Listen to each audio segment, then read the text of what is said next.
শ্রীলঙ্কা, বাংলাদেশ, নেপালের পর এবার ছাত্র আন্দোলনে উত্তাল হয়ে উঠেছে মোদি শাসিত ভারত। হঠাৎ করে তীব্র হয়ে ওঠা তরুণদের বিক্ষোভে বেশ বেকায়দায় পড়ে গেছে মোদি প্রশাসন। সরকারের কপালে ভাঁজ পড়েছে চিন্তার। প্রশ্ন উঠছে, তবে কি এবার নরেন্দ্র মোদিকেও পালাতে হবে ভারত ছেড়ে? হঠাৎ করেই উত্তাল হয়ে উঠেছে ভারত। একের পর এক রাজ্যে চলছে ছাত্র জনতার বিক্ষোভ। এবার কি তবে সেই পতনের ঢেউ ভারতের মাটিতেও? কেন হঠাৎ করেই উত্তাল দেশটির বিভিন্ন রাজ্য? আরেকটি গণ অভ্যুত্থানের ডাক এসেছে ভারতের পশ্চিমবঙ্গেও, আর এই ডাক দিয়েছেন রাজ্যটির বিরোধী দল বিজেপির সাবেক সাংসদ অর্জুন সিং। জেনজি বিক্ষোভে নেপালে যখন সরকার পতন হয়েছে, তখন উত্তেজনা দেখা দিয়েছে প্রতিবেশী দেশ ভারতেও। দেশটির বিভিন্ন রাজ্যে বিভিন্ন দাবিতে রাস্তায় নেমে আসছে মানুষ। পশ্চিমবঙ্গেও গণ অভ্যুত্থানের ডাক দিয়েছেন বিজেপির প্রভাবশালী নেতা ও তৃণমূল কংগ্রেসে যোগ দিয়ে আবার বিজেপিতে ফেরা সাবেক সাংসদ অর্জুন সিং। হাসিনার কি অবস্থা হয়েছিল, সেই অবস্থা হতে চলছে নরেন্দ্র মোদি। লাগাতার যুদ্ধ চলবে। ভিয়েতনামে 12 বছর যুদ্ধ হয়েছিল। जब मोदी डरता है हिंदू मुस्लिम करता है। ওদিকে এতদিনের বন্ধু ট্রাম্প, সেও ওকে জামা ঘষে দিয়েছে। মোদি একটা প্রধানমন্ত্রী হলো, দিনে 4-5টা ঘুমের ওষুধ খাচ্ছে কিন্তু ঘুম আসছে না। নরেন্দ্র মোদি, অমিত শাহ হুঁশিয়ার, তোমাদের কোমরে দড়ি বেঁধে টানতে টানতে এমন তারা আমরা করব, তারা ভারত থেকে বের করে দেবো। দর্শক, জুলাই গণ অভ্যুত্থানে এদেশের হাজার হাজার ছাত্ররা আন্দোলন করে বাংলাদেশের ফ্যাসিস্ট সরকারকে যেইভাবে পতন করিয়েছেন, তার চাইতেও ভয়ানকভাবে পতন হতে যাচ্ছে ভারতের প্রধানমন্ত্রী মোদির। কারণ এই মোদি একজন মুসলমান বিরোধী এবং ইসলাম বিদ্বেষী, এবং তার শাসন ব্যবস্থা এতটাই বাজেয়াপ্ত যে ভারতের সর্বস্তরের মানুষ তার বিরুদ্ধে ফুঁসে উঠেছেন এবং ছাত্র জনতা রাজপথে ঝাঁপিয়ে পড়েছেন। সকলের একটাই দাবি, ভারত বাঁচাও, মোদি হটাও, মোদি হটাও, ভারত বাঁচাও। কারণ এই মোদি সাধারণ মানুষের, নিরীহ মানুষের অন্যায়, জুলুম, অত্যাচার সহ তাদের বিরুদ্ধে নানান ষড়যন্ত্রমূলক কাজ করেছেন, যে কারণেই তার বিরুদ্ধে ইতিমধ্যেই আন্দোলন শুরু হয়ে গেছে এবং এই মোদির অবস্থা অত্যন্ত ভয়ানক হতে যাচ্ছে। দর্শক, কি হতে যাচ্ছে মোদির অবস্থা, সেটা আপনারা পুরো ভিডিওটা দেখলেই বুঝতে পারবেন। ভিডিওটা অত্যন্ত গুরুত্বপূর্ণ, তাই ধৈর্য ধরে একটি লাইক এবং ভিডিওটি শেষ পর্যন্ত দেখতে থাকুন। হাসিনার কি অবস্থা হয়েছিল, সেই অবস্থা হতে চলছে নরেন্দ্র মোদি। প্রধানমন্ত্রী যে সাহস থাকে, বলে 56 ইঞ্চি ছাতি আমার, ইমিডিয়েট পদত্যাগ করে গণতান্ত্রিক প্রতিনিধি, উনি প্রধানমন্ত্রী নন, চোরের প্রধানমন্ত্রী, চুরি করে প্রধানমন্ত্রী হয়েছেন, এটা প্রমাণিত। নির্বাচন কমিশনকে দলদাসে পরিণত হয়ে গেছে। তারা সম্পূর্ণভাবে আমরা দেখতে পাচ্ছি বিজেপির হয়ে কাজ করছে, বিজেপির দালালে পরিণত হয়ে গেছে। ওদেরকে ছেড়ে দেবে না, বাংলার মানুষ ওদের ছেড়ে। দেখেছেন হাসিনার কি অবস্থা হয়েছিল, সেই অবস্থা হতে চলছে নরেন্দ্র মোদি। জনবিস্ফোরণ, জনগণ জেগে উঠেছে, যে কোনো সময় তাকে পালাতে হবে, কিন্তু বাংলার মানুষ হাসিনাকে পালাতে দিল, বাংলার ভারতবর্ষের মানুষ নরেন্দ্র মোদিকে পালাতে দেবে না। জনগণের আদালতে তার বিচার হবে, আমরা বিচার করবো তার। লাগাতার যুদ্ধ চলবে। ভিয়েতনামে 12 বছর যুদ্ধ হয়েছিল। নরেন্দ্র মোদি, অমিত শাহ হুঁশিয়ার, তোমাদের কোমরে দড়ি বেঁধে টানতে টানতে এমন তারা আমরা করব, তারা ভারত থেকে বের করে দেবো। মোদি একটা প্রধানমন্ত্রী হলো, চুরি করে জিতেছে। 56 ইঞ্চি ছাতি দেখুন, ফুলিয়ে পেপিয়ে বেলুনের মতো করে রেখেছে, চুরি করে। যেই ওর ফাঁস হবে না, তখন ছাতি এমনি কমে যাবে, তখন আর 56 ইঞ্চি থাকবে না, 6 ইঞ্চি থাকে কিনা তাই দেখুন। ওনার চুরি ধরা পড়ছে, তো ধীরে ধীরে আরো ধরা পড়বে। উনি মৃত মানুষকে ডিক্লেয়ার করেছেন, কিন্তু রাহুল গান্ধী জীবিত মানুষদের সঙ্গে বসে রয়েছে, ওনাদের মৃত সাবিত করেছে। এই চুরিগুলো যাবে কোথায় হচ্ছে জানো?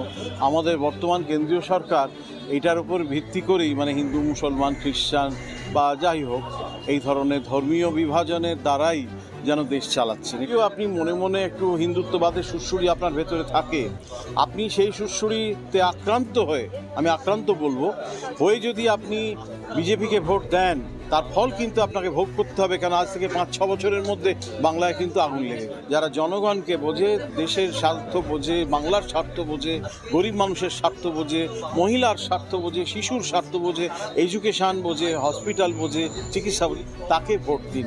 আমি নাম করবো না পার্টি। প্রথমত যে বীজ বা সাম্প্রদায়িকতার যে বীজ বা বিষ ছড়াচ্ছে, সেটা বাংলার মানুষ মেনে নিতে পারছে না।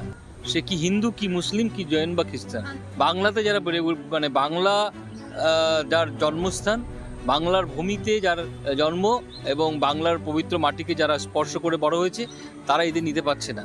সেই জন্যে এরা যত বিভাজন তৈরি করছে, তার সাম্প্রদায়িকতার বীজ ছড়াচ্ছে, মানুষ তাদেরকে তত বেশি আগামী দিনে তাড়াবে। আর আরেকটা কথা আমি বলে রাখি, সেটা হচ্ছে যে এইসব করে আদতে যে মানুষের যে প্রত্যেক দিনের যে দৈনন্দিন জীবনের যে কাজ কর্ম বা তার যে চাহিদা, অন্ন বস্ত্র বাসস্থানের কোনো যোগান দিতে পারছেন না দেশের সরকার। 26-এ বিজেপি ধুয়ে মুছে সাপ হয়ে যাবে, এইটা আজকের আমি ইন্টারভিউতে আপনাকে বললাম। আপনি মিলিয়ে নেবেন যে ওদের কাছে কোনো রকম কোনো বার্তা নেই, শুধু এই ধর্ম। দেখুন, মোদি 10 বছরে যা ঘটনা ঘটাচ্ছে, সাধারণ মানুষ স্থিতিবিরক্ত হয়ে গেছে।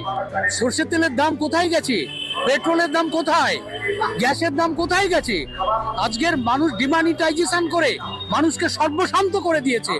সারা ভারতবর্ষের মানুষ অপেক্ষায় আছে ভোট বাক্সে তার প্রতিফলন ঘটবে। এই নির্বাচনেই বিজেপি সারা ভারতবর্ষ থেকে বিদায় নেবে, না হলে ভারতবর্ষের মানুষ রক্ষা পাবে। जब जब मोदी डरता है हिंदू मुस्लिम करता है, जब जब मोदी डरता है पुलिस को आगे करता है। मोदी ভোট চোর, ভোট চোর। ওদিকে এতদিনের বন্ধু ট্রাম্প, সেও ওকে জামা ঘষে দিয়েছে, এখন আবার চীনের দিকে দৌড়েছে নতুন বন্ধু খুঁজতে। দিনে 4-5টা ঘুমের ওষুধ খাচ্ছে, কিন্তু ঘুম আসছে না। ওকে এবারে দেশ ছেড়ে পালাতেই হবে। যেমন ওর শিষ্যরা পালিয়েছে, টাকাটা বান্ডিল বান্ডিল টাকা নিয়ে, গাঁটি টাকা দিয়ে ওকেও পালাতে হবে। পালাবার প্রস্তুতি তৈরি হয়ে গেছে। মোদির মিডিয়া, গদি মিডিয়া সেটা দেখাতে চাইছে না, কোনোভাবেই দেখাতে চাইছে না। গদি মিডিয়ার স্বার্থ আছে, গদি মিডিয়া টাকা পাচ্ছে, বিশাল বিশাল টাকা পাচ্ছে, একটা টাকা পাচ্ছে, কোটি কোটি টাকা। তারপরে আলাদা করে আন্ডারগ্রাউন্ড টেবিলের তলা থেকে আরো টাকা পাচ্ছে। গদি মিডিয়া তো অনেক কিছু বলতে পারে। গদি মিডিয়া আমাদের বাঙালিদের বাংলাদেশি বলে পাঠিয়ে দিচ্ছেও পারে, পাঠিয়ে দিয়ে দেখা যাচ্ছে আবার তারা বাংলাদেশ না ভারতের নাগরিক, তার ডকুমেন্ট দেখাচ্ছে তাও বলছে না, চলে যাওয়া পারে। তারপরে আবার সরকারি উদ্যোগে আবার ফিরে আসছে। আমাদের দেশের প্রধানমন্ত্রীর নাম অশিক্ষিত নরেন্দ্র মোদী। আজকে এই বাংলা থেকেই কিছু মানুষ বিজেপিকে ভোট দিয়েছিল, তারা কিন্তু আজকে বুঝতে পারছে যে কি ভুলটা হয়েছিল। বিজেপি একটা জুলাই গণঅভ্যুত্থানে বাংলাদেশের ফ্যাসিস্ট সরকারের যখন পতন হয়, তখন এই ভারতের মোদি তিনি এই সুযোগে বাংলাদেশের এবং বাংলাদেশের মানুষের বিরুদ্ধে নানান ষড়যন্ত্রমূলক কাজ করার চেষ্টা করেছেন। অথচ মোদি জানে না যে পাশের ঘরে আগুন লাগলে সে আগুন একদিন আমার ঘরেও আসতে পারে।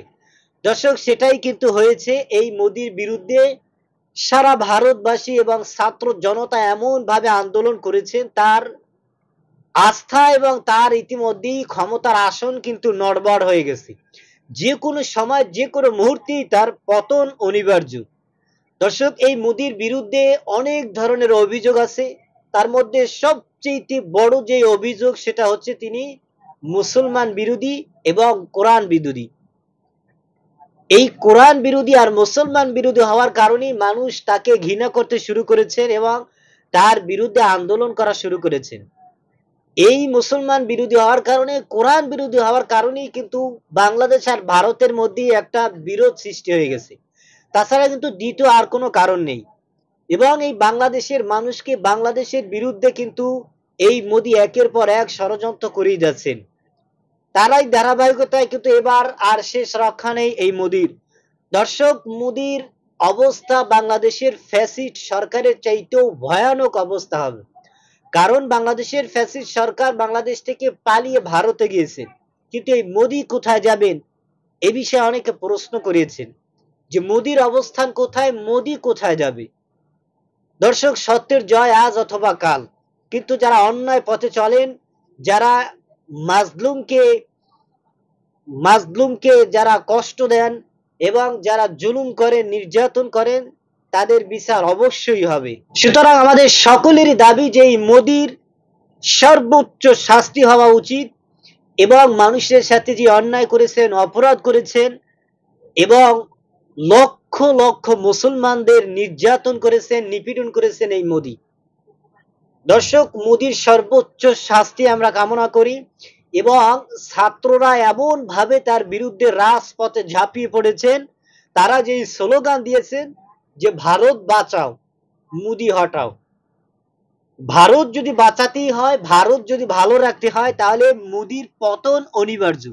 সুতরাং মোদির পতন 100% নিশ্চিত। এই মোদির পতন যেরকম ভাবে বাংলাদেশের ফ্যাসিস্ট সরকারের পতন ছাত্ররা ঘটিয়েছে, নেপালের ফ্যাসিস্ট সরকারের পতন ছাত্ররা ঘটিয়েছে পতন, ঠিক তেমনি এবারও ভারতের ছাত্ররা এই মোদির বিরুদ্ধে ফুঁসে উঠেছেন এবং তার পতন অবশ্যই ঘটাবেন। দর্শক, আপনার কি মতামত জানাতে পারেন আমাদের কমেন্ট সেকশনে। আজ এ পর্যন্তই। সুস্থ থাকবেন, ভালো থাকবেন। দেখা হবে আগামী কোনো ভিডিওতে, কথা হবে নতুন কোনো বিষয় নিয়ে। সে পর্যন্তই ভালো থাকবেন। খোদা হাফেজ।